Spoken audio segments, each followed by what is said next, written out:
I say to the American people, because Democrats insisted on making this bill better. Twice in less than 24 hours, the Democrats have refused to even start debate, As I've said before, this bill is far from perfect. Many flaws remain, some serious.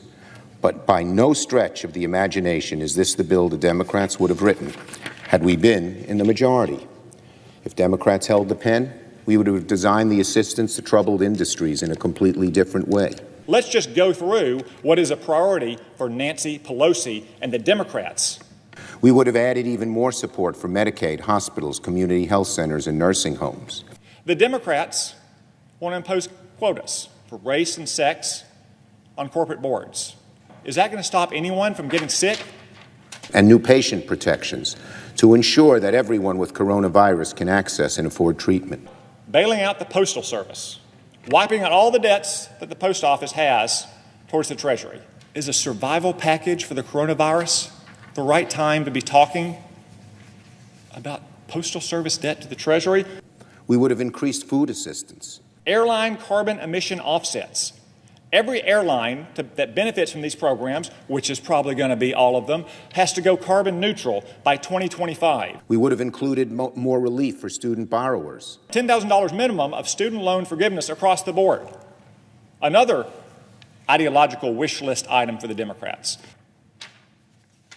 And prohibitions on evictions and foreclosures on Americans for the duration of the crisis. Early voting mandated in every single state. Oh, combine that with same-day registration. Every single state has to register voters on same day. We can now call it a bill that puts workers first, not corporations. Right there, Chuck Schumer's office.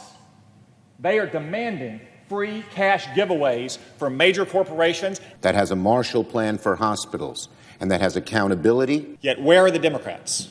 Where are the Democrats? There's not a single one of them down here right now. Transparency. Go right through that door and ask Chuck Schumer what he's demanding in secret behind closed doors. And watchdogs over much of the lending that is in this bill. That's what we tried to do here as much as possible. But Senate Democrats are not in the majority. We knew this bill had to pass muster with a Republican administration, and a failure to reach an agreement in this time of deepening, serious, painful national crisis was simply not an option. As I said from the start, Democrats had two main goals: a Marshall Plan for public health workers and hospitals on the front line, and putting workers first, not corporations. Had we not asked for the Republican Party to recognize us by not going forward on those first two votes, this bill would have been much worse. Our actions made it much better.